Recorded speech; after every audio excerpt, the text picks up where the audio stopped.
Paz do Senhor, pessoal, tudo bem? Estamos aqui para dar continuidade ao nosso estudo de teologia do curso básico da FAESP e a nossa matéria agora é Panorama do Antigo Testamento, livros poéticos e proféticos. Você tem a sua Bíblia aí, papel e caneta, por favor, se prepare para fazer algumas anotações. Na primeira aula anterior a essa, nós falamos sobre Pentateuco e livros históricos. Pentateuco são os 5 livros do Antigo Testamento: Gênesis, Êxodo, Levítico, Números e Deuteronômio. Quando nós vimos sobre a criação de tudo, né, em Gênesis, depois até a chamada de Abraão, os pontos mais importantes, a criação, a queda, a chamada de Abraão, os patriarcas, a descida para o Egito, os 430 anos de cativeiro no Egito, depois o êxodo, a saída do povo de Deus sob a direção de Moisés, a caminhada no deserto, até o livro de Deuteronômio, quando Moisés morre e o seu sucessor Josué é o responsável por dar continuidade na direção do povo até a conquista de Canaã. Vejam que os 4 primeiros livros foram escritos por Moisés e acredita-se que o 5º livro foi por Josué, porque o livro de Deuteronômio, Josué já era morto. Então daí a entrada do povo na Terra Prometida, no livro de Josué narrada essa conquista. Depois o primeiro período de governo humano ficou a cargo dos juízes, certo? Dos juízes. E eles viveram sob um período aí em que eram dominados pelos inimigos e Deus levantava um juiz para libertá-los. Depois eles voltavam atrás no seu pecado, na desobediência. Deus enviava a nação para afligi-los e quando eles clamavam por libertação, novamente Deus enviava um juiz para libertá-los do domínio dos opressores. De fato que no final do livro de Juízes há um versículo bem significativo, o último livro de Juízes, ele vai falar sobre como era naqueles tempos. No livro de Juízes, capítulo 21 e verso 25 diz: Naqueles dias não havia rei em Israel, porém cada um fazia o que parecia reto aos seus olhos, ou seja, não havia uma direção centralizada, não havia um governo único, não havia, apesar de Deus, o desejo de Deus ser o guia do povo, mas o povo não queria Deus. Tanto que quando então Deus levanta Samuel para ungir um rei em Israel, Deus diz para Samuel quando se sente rejeitado: não é você que eles rejeitam, Samuel, é a mim. Então Deus levanta Samuel como profeta para ungir o primeiro rei de Israel. O primeiro rei de Israel é Saul, que começa bem e termina mal, desobedecendo a Deus. E aí, então, o Senhor unge a Davi, rejeita Saul, unge Davi, e passa então a haver o maior governo da história de Israel, que é o governo de Davi, do rei Davi. Ele domina todas as nações vizinhas, conquista todas elas e mantém o poder de Israel durante muito tempo. Davi era um homem segundo o coração de Deus e andou nos caminhos do Senhor. Após a morte de Davi, vem o terceiro rei de Israel, que é Salomão, o grande Salomão, um homem de uma inteligência muito grande, né? Não havia homem mais inteligente que Salomão. Porém, no fim do seu governo, há uma rebelião e uma divisão do reino. Para manter todo o luxo do império de Israel, o templo, veja que a Bíblia diz que Salomão tinha 700 esposas e 300 concubinas, todo aquele luxo, toda aquela opulência, toda aquela gastança era à custa de altos impostos e pesados impostos sobre a nação. Há uma revolta, então o reino do norte, o reino de Israel é dividido no final do governo de Salomão, após a sua morte, entre os dois reis, Roboão e Jeroboão. Então aí nós vemos os livros históricos, os livros de 1 Samuel, 2 Samuel, que vemos a chegada de Davi, e 1 Crônicas, 2 Crônicas, que vai relatar a respeito da divisão do reino entre Reino do Norte e o Reino do Sul. O Reino do Norte, ele ficou com capital em Samaria, e o Reino do Sul com capital em Judá, onde estava Jerusalém. Então, em 1 e 2 Crônicas é narrado, né, o cativeiro do Reino do Norte. No capítulo 32, no capítulo 29, é narrado a invasão de Senaqueribe, né? Senaqueribe 29 e 30 é narrada a invasão de Senaqueribe, o rei assírio, e o povo todo é levado para o cativeiro no ano 722. O Reino do Norte é levado para o cativeiro na Síria.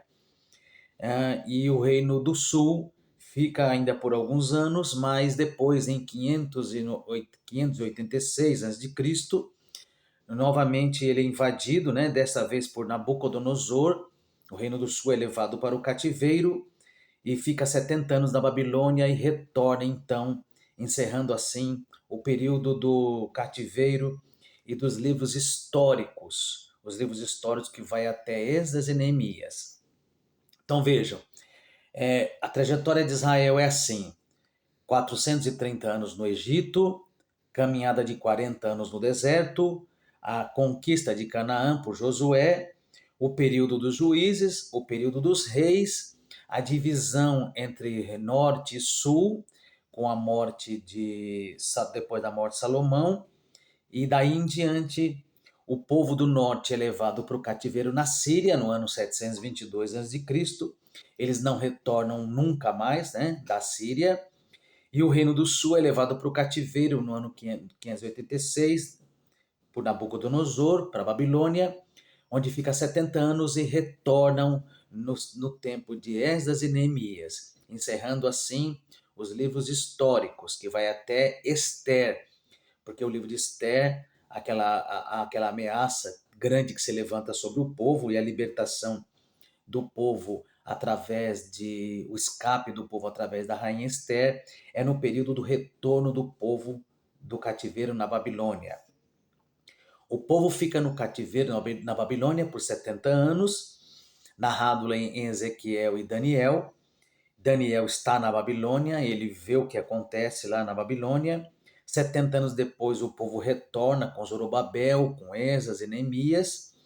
E aí já é o governo persa. O primeiro governo é o governo da Babilônia, o segundo império é o Império Persa, o terceiro império é o Império Grego e o quarto império é o Império Romano. Então, eles saem da Babilônia, voltam para Israel no período persa, no segundo império, e aí, quando eles estão na terra, de volta à terra, surge o período grego e, por fim, o período romano, quando o Senhor Jesus Cristo vem ao mundo. Muito bem, isso é um resumo histórico de todo o Antigo Testamento. O Antigo Testamento resume entre criação, cativeiro no Egito,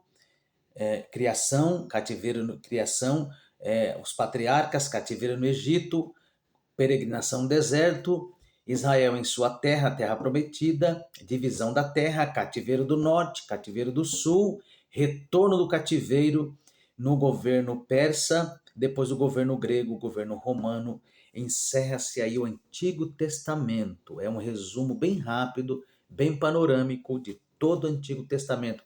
Claro que há muita coisa importante, mas isso é apenas um resumo básico para você ter ideia. Quando você lê algum livro do Antigo Testamento, você vai entender aonde você está. E agora nós vamos falar dos livros poéticos e proféticos. Quando é que os livros poéticos se situam no Antigo Testamento? No período dos reis. Aqui no período dos reis, primeiro e segundo reis, nós encontramos o período em que são escritos o livro de Salmos, o livro de Provérbios, Cantares, Eclesiastes. Por quê? Porque são os reis que escrevem, a maioria deles são escritos por reis, que escrevem os salmos. Os salmos são cânticos, né? É o saltério de Jerusalém, de Israel, que o povo usava nos cultos, nas reuniões, nas cerimônias, em que o povo se reunia para adorar a Deus no tabernáculo, no templo. Depois eram cantados esses hinos. Os salmos são compostos por Davi, por Salomão, por Moisés, por vários salmistas, que eram cânticos que o povo entoava na presença de Deus. Portanto, foram escritos por reis, a maioria deles, por Salomão, por Davi, mas é nesse período. E o livro de Provérbios, escrito por a grande maioria por Salomão, Provérbios de Salomão, mas também depois tem Eclesiastes e Cantares, escritos pelo rei Salomão. Então, quando encontramos a escrita de Salmos, Provérbios, Eclesiastes e Cantares, no período de Primeiro e Segundo Reis, Primeiro e Segundo Reis e Primeiro e Segundo Crônicas, quando são descritos os dias de Israel na Terra Prometida até o seu cativeiro. Mais especificamente, encontramos Salmos, Provérbios, Cantares, Eclesiastes no período dos reis, né? Agora, e Jó? Estima-se, os teólogos ensinam que Jó seria o livro mais antigo de todos, anterior até a Gênesis, porque Jó teria sido escrito quando Moisés estava pastoreando os rebanhos do seu sogro Jetro entre os midianitas. Ele teria ouvido a tradição oral, né, naquela época muito forte, foi passado a ele a história de Jó, e ele escreve então o livro de Jó. Então seria o sexto livro, ou o quinto livro, né, de Jó, sendo que Deuteronômio foi escrito por Josué. Então o sexto livro de Moisés, anterior até a Gênesis, porque ele escreveu durante a peregrinação dele entre os midianitas. Então, aí nós encontramos só que Jó é colocado aqui no meio da Bíblia, porque na classificação aqui dos livros, nós temos Jó como livro poético.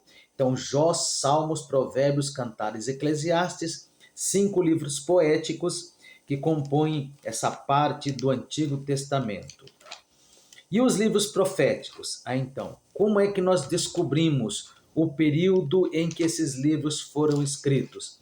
Sendo que a história encerra-se lá no livro de Ester, né? Com a volta do cativeiro.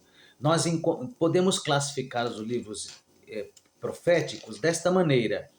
São profetas que escreveram advertindo o povo para se arrepender e voltar-se a Deus, já que a idolatria, a maldade, a corrupção, o abandono aos estatutos de Deus era o que imperava em Israel naqueles dias. Então, os profetas são levantados para clamar ao povo, e para dizer ao povo as advertências e as exortações de Deus para o povo. Então, encontramos aqui os profetas e podemos classificá-los entre profetas que escreveram antes do cativeiro, depois do cativeiro e durante. Antes, durante e depois do cativeiro. Então, nós encontramos os profetas classificados assim: profetas anteriores ao cativeiro, profetas que escreveram durante o cativeiro, por exemplo, Daniel, Ezequiel, e profetas que escreveram depois do cativeiro, que são só 3, Ageu, Zacarias e Malaquias. São chamados de profetas pós-exílio. Todos os outros foram antes e durante o cativeiro. Então, estudando cada um desses livros, pelo menos um panorama de cada um desses livros, nós podemos encontrar aqui, vamos para o primeiro livro aqui do nosso livro, que é o livro de Isaías, os livros proféticos, né? Então você pode encontrar lá a partir da página de número 48, você pode encontrar então os livros proféticos, né? E os profetas, eles são divididos entre profetas maiores e profetas menores. Não era por causa do tamanho, da altura dos profetas, não. Era por causa do tamanho do livro. Os profetas maiores são Isaías, Jeremias, Ezequiel e Daniel. São 5 livros, contando que Jeremias tem 2, Jeremias e Lamentações de Jeremias. Então, Isaías, Daniel, Isaías, Jeremias, Lamentação e Jeremias, Daniel são os Isaías, Jeremias, Lamentações, Jeremias e Daniel. São os 5 livros maiores, os profetas maiores. Isaías, Jeremias, Ezequiel e Daniel. Certo? Isaías, Jeremias, Lamentações, Jeremias, Ezequiel e Daniel. Agora sim. Então, o primeiro desses livros é o livro de Isaías. E todos os outros são os profetas menores por causa do tamanho do livro. Isaías é um profeta que escreve para a nação, advertindo o povo para que se desvie-se e se arrependa do seu pecado.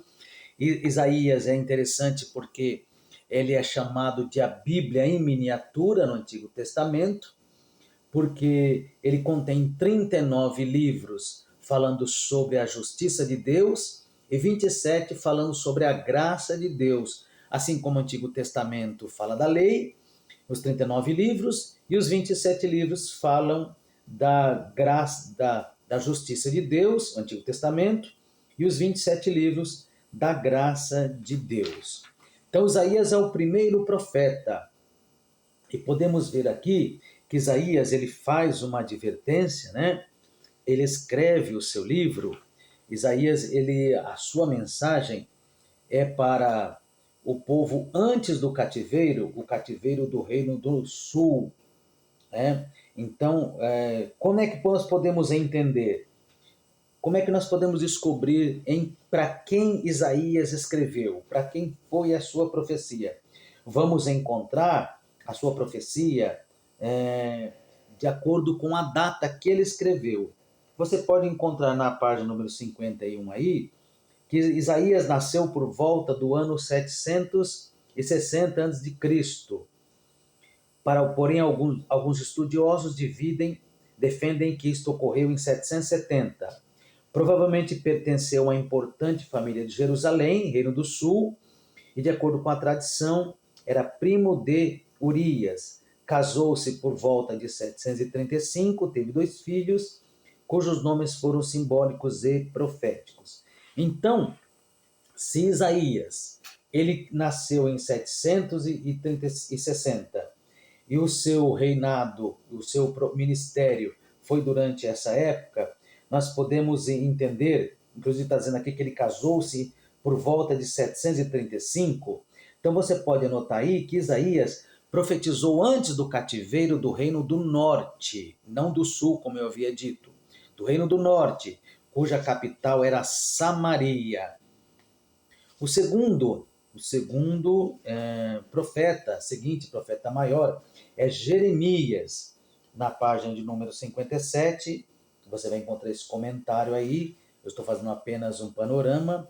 A data, vamos aqui na página 58, 59.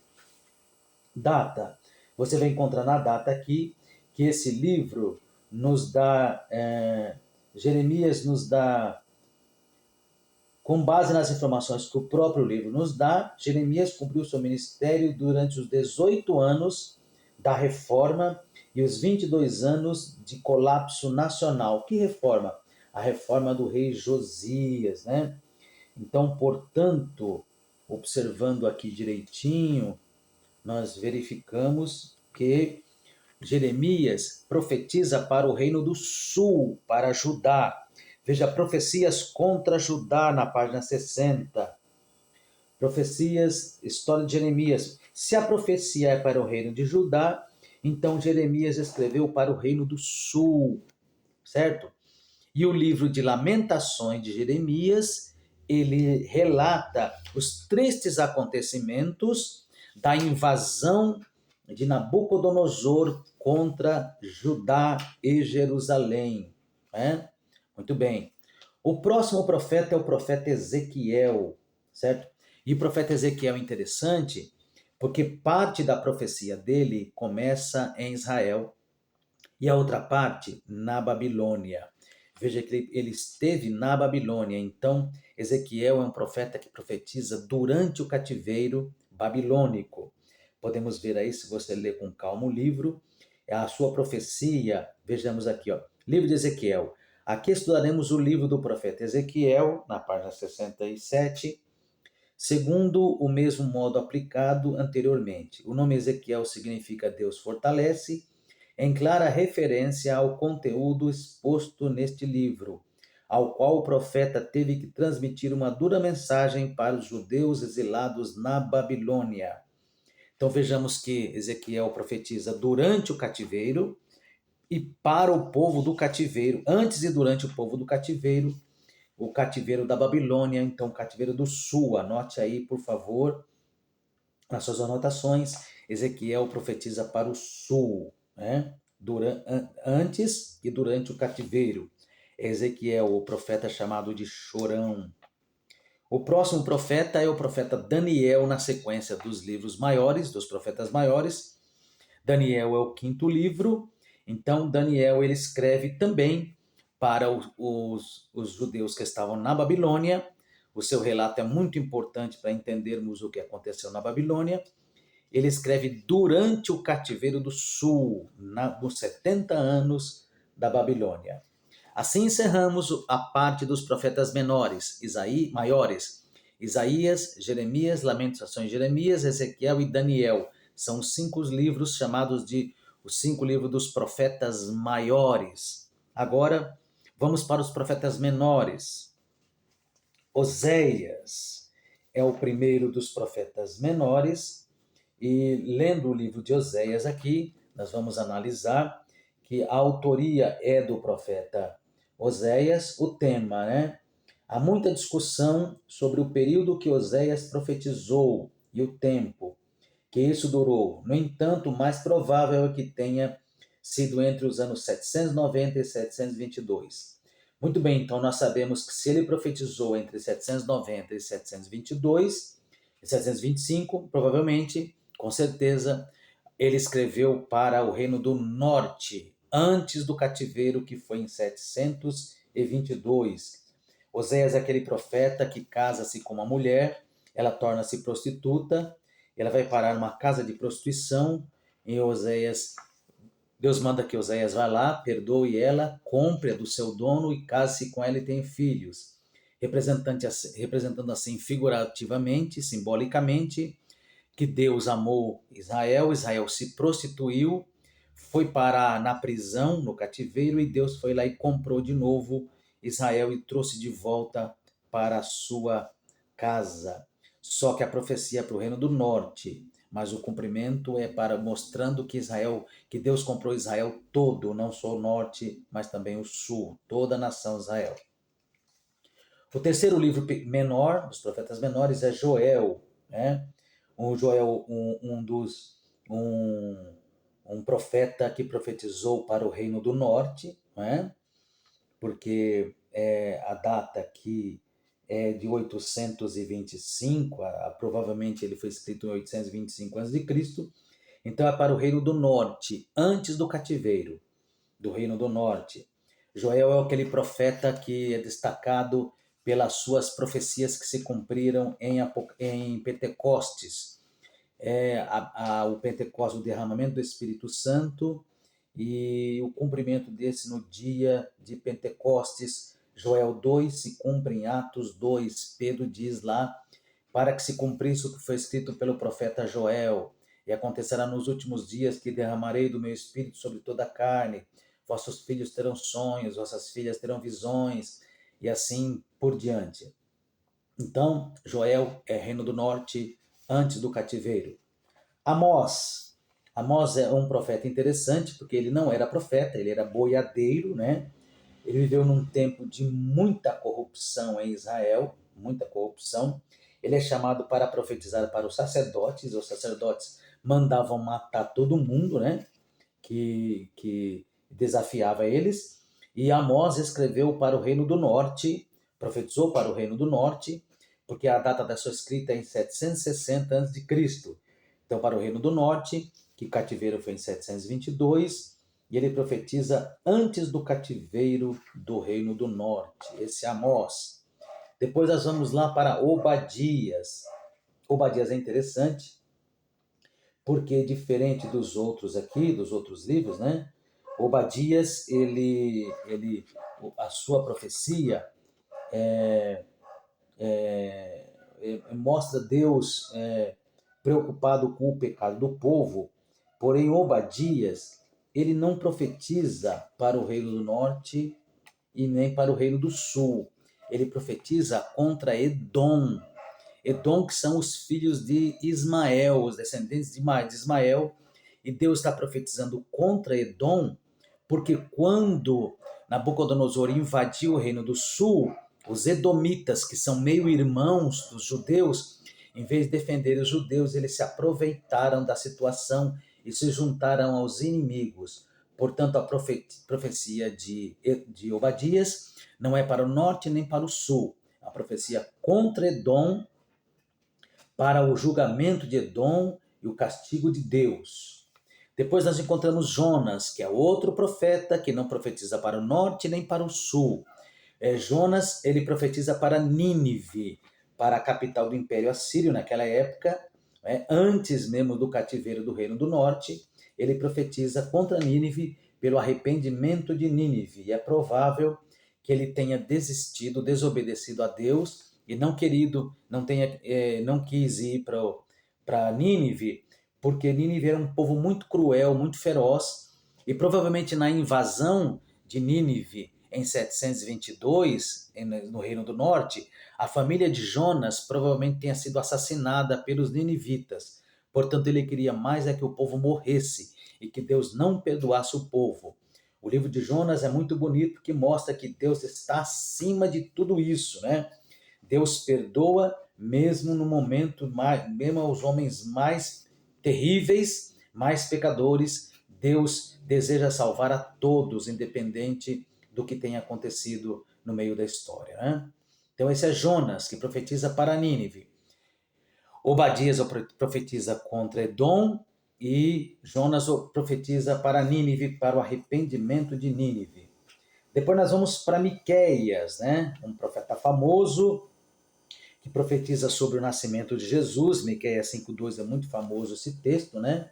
E tu, Belém Efrata, posto que pequena entre muitos, de ti sairá aquele que será o Salvador. Então, a profecia de Miqueias é muito bonita, né? E Miqueias é um profeta. Vamos ler aqui o Miqueias. A data de Miqueias é de 730 a.C. Então, provavelmente, Miqueias, ele profetiza para o reino do norte. Profetiza para o reino do norte pelo arrependimento do povo do norte. Esse é o profeta Miqueias. Depois de Miqueias vem Naum. Então Miqueias é para o reino do norte, antes do cativeiro. Naum, ele profetiza, vamos encontrar aqui a data da sua profecia também para o reino do norte, né? É no ano 710 antes de Cristo, para o reino do norte. Naum está profetizando para o reino do norte. E agora Abacuque é mais um dos profetas menores. Abacuque, ele está profetizando por volta do ano 697. Então Abacuque já passou o cativeiro do norte, e então a profecia de Abacuque é para o reino do sul, antes do cativeiro do reino do sul. E aí então vem Sofonias, que Sofonias é também um profeta menor dos últimos. A data da escrita de Abacuque é de um ano 635. Ele escreve também para o Reino do Sul, antes do cativeiro. E por fim, encontramos os últimos 3 profetas, que são Ageu, Zacarias e Malaquias. São profetas menores que estão profetizando para o reino, para a reconstrução. São profetas depois do cativeiro. Os 3 profetas depois do cativeiro são Ageu, Zacarias e Malaquias. Eles profetizam quando o povo já retornou do cativeiro da Babilônia, para que o povo não desista da tarefa de reconstruir os muros. É um tempo muito difícil, porque nesse período os gregos invadem o mundo todo, dominam todo o mundo, então eles têm que profetizar para o povo não desanimar da obra da reconstrução dos muros, para que Deus habite novamente junto com eles. Lembrando que um desses profetas é aquele que diz que a glória da segunda casa será maior que a da primeira. Então é o profeta Ageu. Ele fala sobre a reconstrução dos muros e da glória do Senhor que há de vir sobre toda a nação. Então eu espero que esse panorama, esse vídeo ajude vocês a entender melhor. Depois nós vamos gravar, haverá um outro vídeo na sequência para alguns detalhes. E esse então é o resumo do livro de Panorama do Antigo Testamento, livros históricos, livros poéticos e proféticos. Deus abençoe a sua vida, em nome de Jesus.